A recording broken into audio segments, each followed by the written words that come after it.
The Myth of Aristophanes, from Plato's Symposium.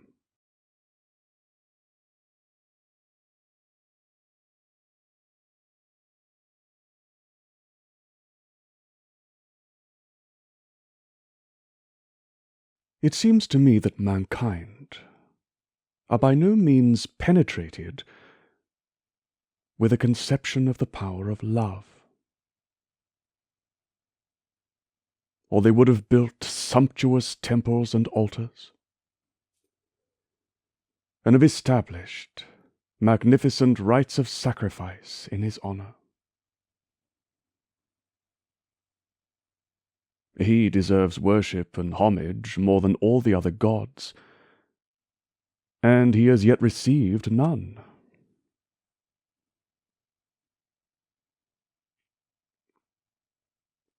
For love is, of all the gods, the most friendly to mortals, and the physician of those wounds whose cure would be the greatest happiness which could be conferred upon the human race.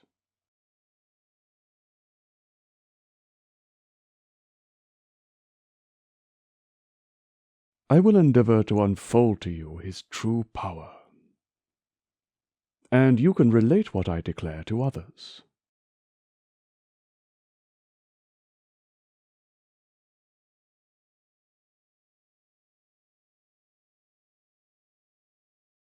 You ought first to know the nature of man and the adventures he has gone through.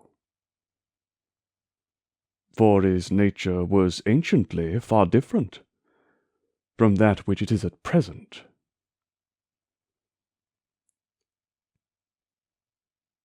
First, then, human beings were formerly not divided into two sexes, male and female.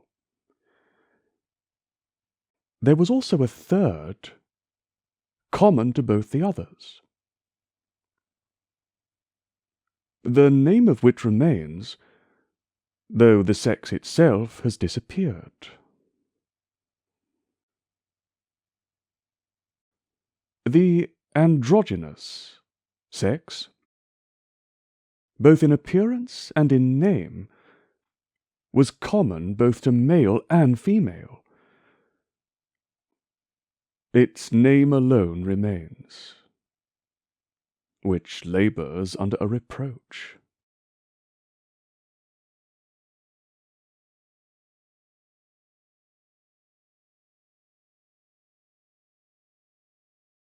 At the period to which I refer, the form of every human being was round, the back and the sides being circularly joined, and each had 4 arms and as many legs, 2 faces fixed upon a round neck, exactly like each other, 1 head between the 2 faces, 4 ears, and everything else as from such proportions it is easy to conjecture.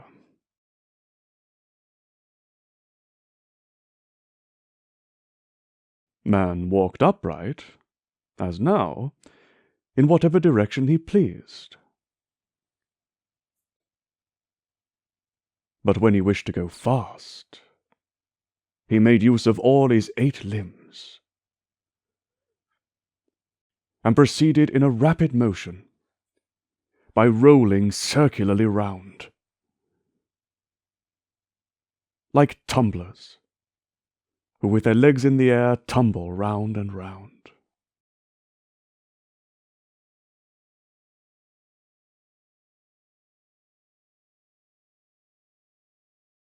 We account for the production of 3 sexes by supposing that, at the beginning, the male was produced from the sun, the female from the earth, and that sex which participated in both sexes from the moon, by reason of the androgynous nature of the moon.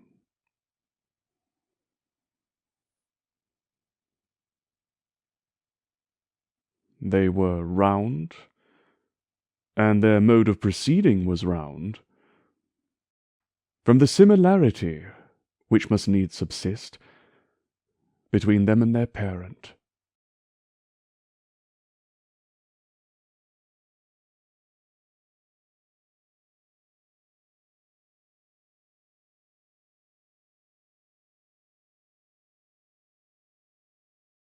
They were strong also, and had aspiring thoughts. They it was who levied war against the gods. And what Homer writes concerning Ephialtes and Otus, that they sought to ascend heaven and dethrone the gods, in reality relates to this primitive people.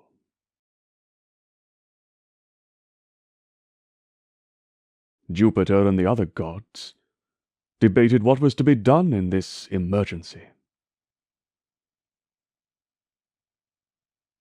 For neither could they prevail on themselves to destroy them, as they had the giants, with thunder,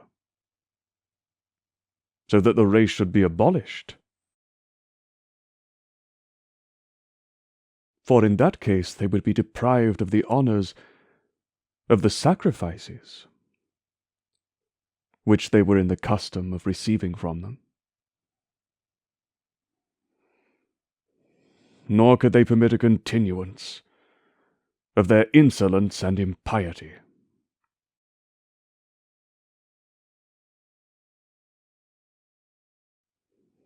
Jupiter, with some difficulty having desired silence, at length spoke.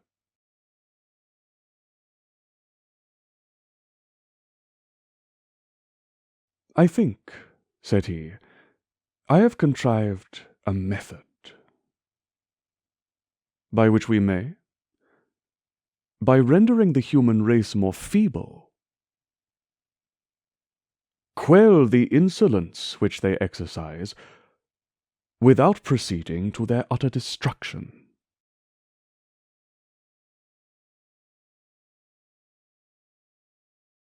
"I will cut each of them in half, and so they will at once be weaker and more useful on account of their numbers.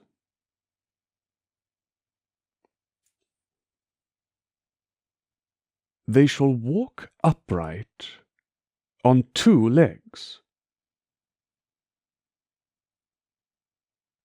If they show any more insolence, and will not keep quiet, I will cut them up in half again. And so they shall go about hopping on 1 leg.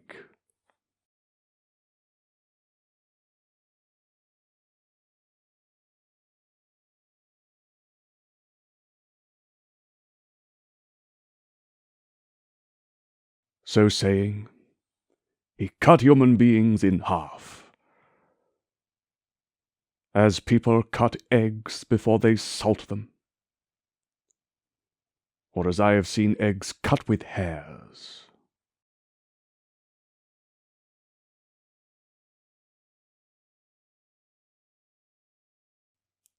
He ordered Apollo to take each one as he cut him, and turn his face, and half his neck, towards the operation, so that, by contemplating it, he might become more cautious and humble.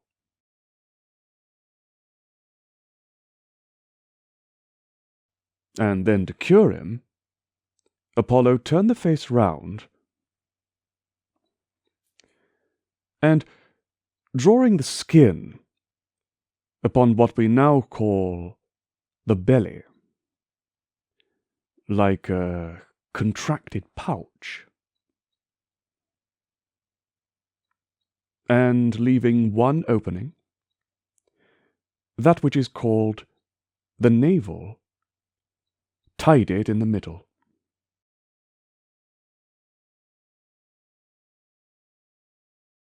He then smoothed many other wrinkles, and moulded the breast with much such an instrument as the leather cutters use to smooth the skins upon the block.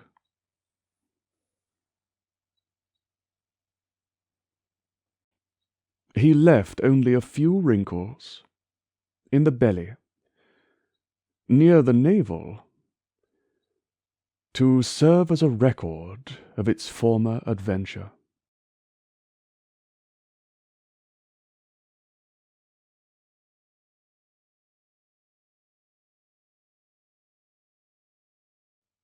Immediately after this division, as each desired to possess the other half, these divided people threw their arms around and embraced each other, seeking to grow together.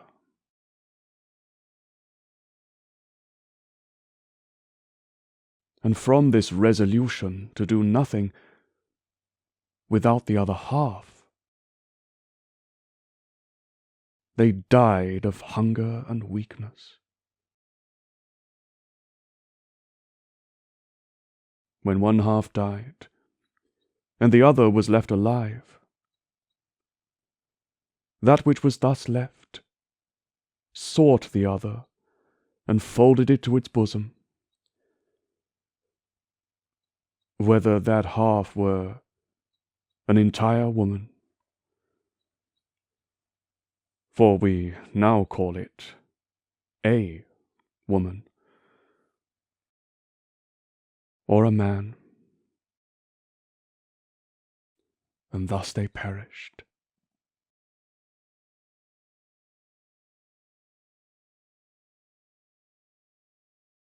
But Jupiter, pitying them, thought of another contrivance, and placed the parts of generation before. Since formerly, when these parts were exposed, they produced their kind, not by the assistance of each other, but like grasshoppers, by engendering upon the earth.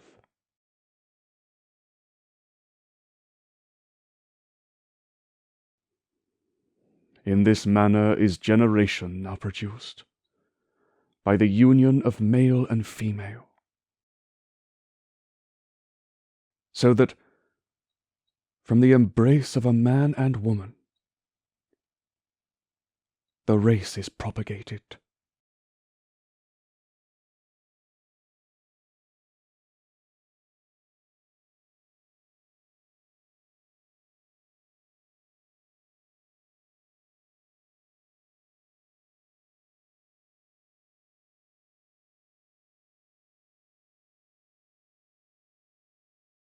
From this period, mutual love has naturally existed between human beings.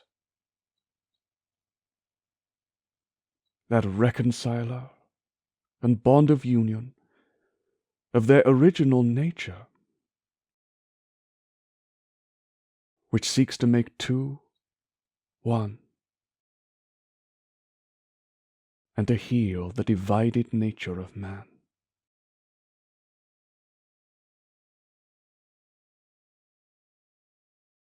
Every one of us is thus the half of what may be properly termed a man.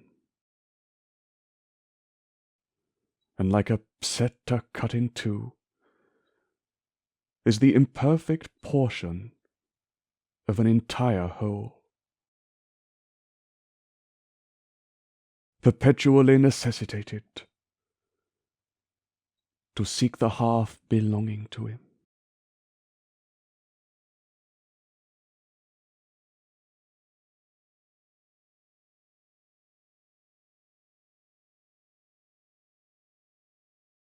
Those who are a section of what was formerly one man and woman are lovers of the female sex, and most of the adulterers, and those women who fall in love with men and intrigue with them, belong to this species.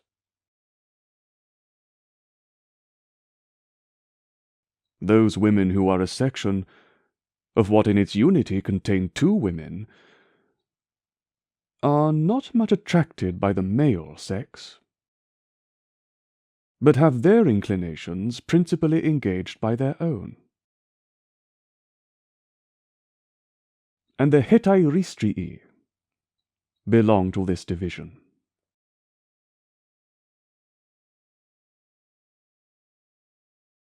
Those who are a section of what, in the beginning, was entirely male, seek the society of males. And before they arrive at manhood, such being portions of what was masculine, are delighted with the intercourse and familiarity of men.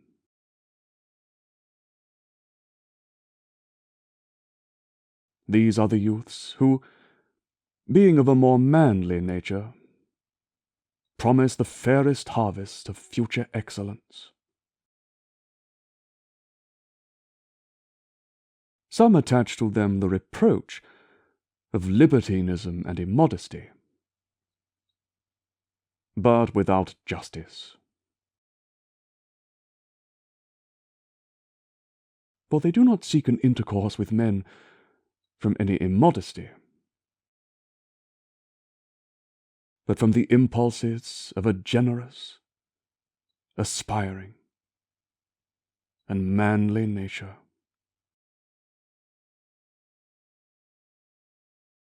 A great proof of which is that such alone ever attain to political power.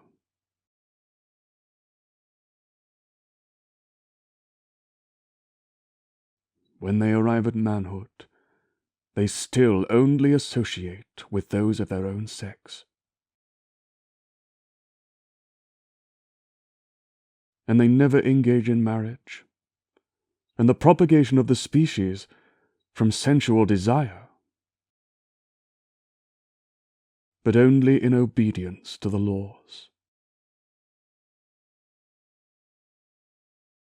It would be sufficient to them if they lived forever unmarried, in the mutual society of their equals.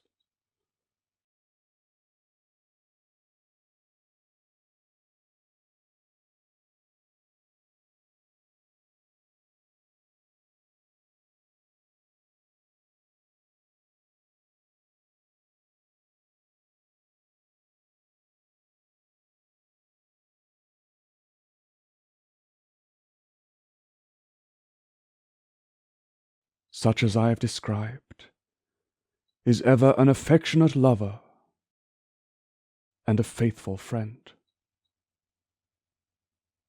delighting in that which is in conformity with his own nature.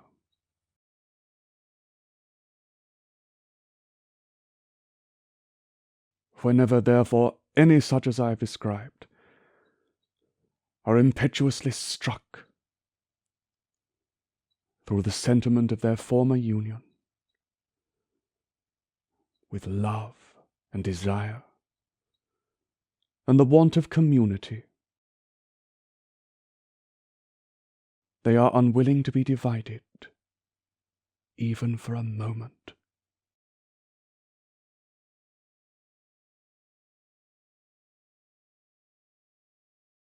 These are they who devote their whole lives to each other, with a vain and inexpressible longing to obtain from each other something they know not what.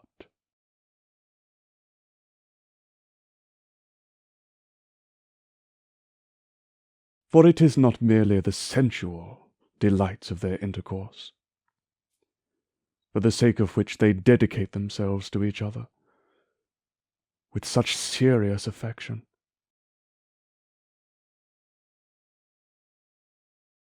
but the soul of each manifestly thirsts for, from the other, something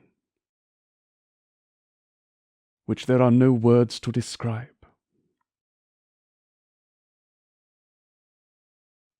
and divines that which it seeks, and traces obscurely the footsteps of its obscure desire.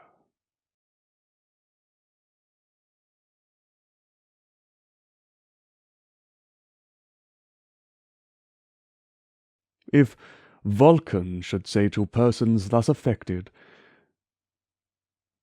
"My good people, what is it that you want with one another?" And if, while they were hesitating what to answer, he should proceed to ask, "Do you not desire the closest union and singleness to exist between you, so that you may never be divided night or day?"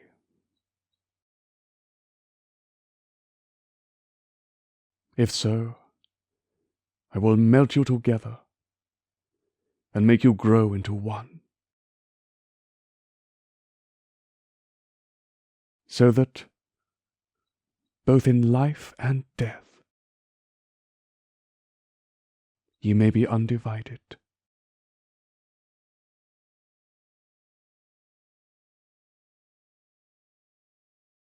Consider, is this what you desire? Will it content you if you become that which I propose?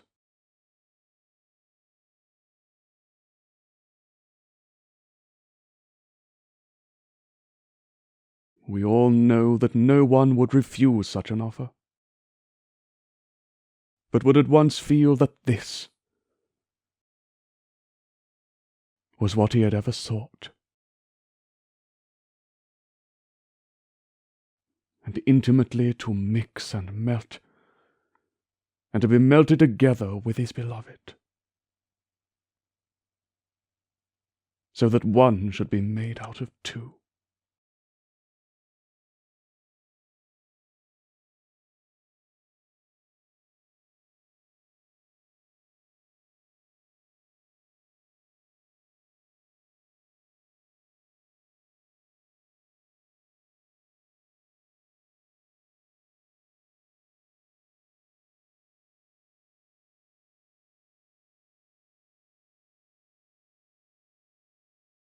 The cause of this desire is that we were once entire. The desire and the pursuit of integrity and union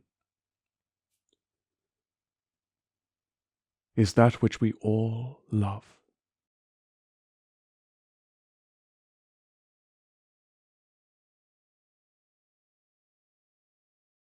First, as I said, we were entire, but now we have been dwindled through our own weakness, as the Arcadians by the Lacedaemonians. There is reason to fear, if we are guilty of any additional impiety towards the gods, that we may be cut in two again, and may go about like those figures painted on the columns, divided through the middle of our nostrils, as thin as Lispy.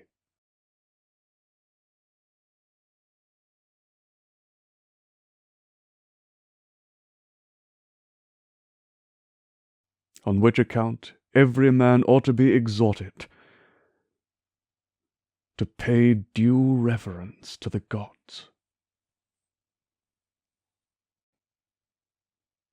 that we may escape so severe a punishment, and obtain those things which love, our general and commander, incites us to desire, against whom let none rebel by exciting the hatred of the gods.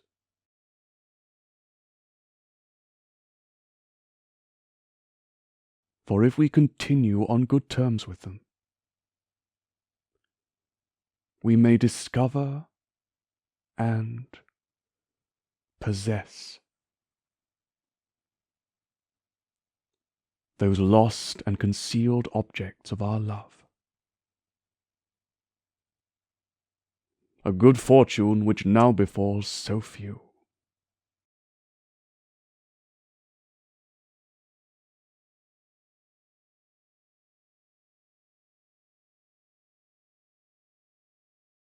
Nor let Eryximachus take up that expression as if I alluded to Pausanias and Agathon.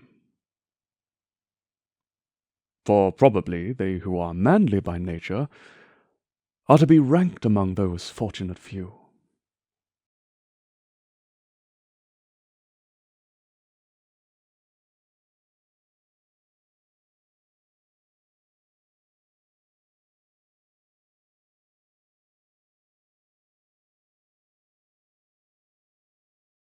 I assert, then, that the happiness of all, both men and women, consists singly in the fulfillment of their love.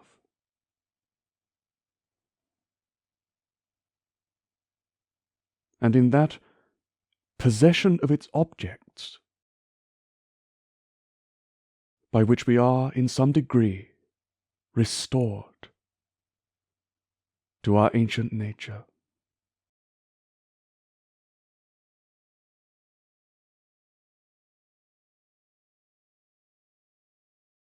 If this be the completion of felicity,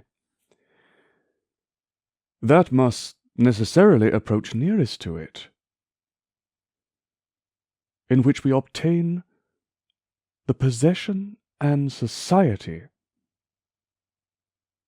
of those whose natures most intimately accord with our own.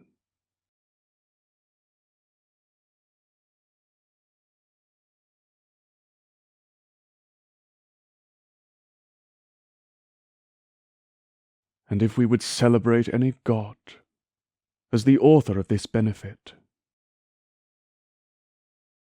we should justly celebrate love with hymns of joy.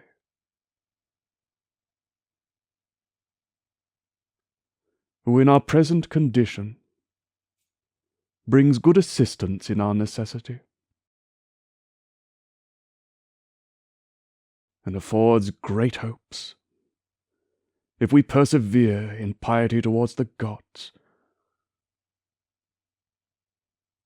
that he will restore us to our original state, and confer on us the complete happiness alone suited to our nature.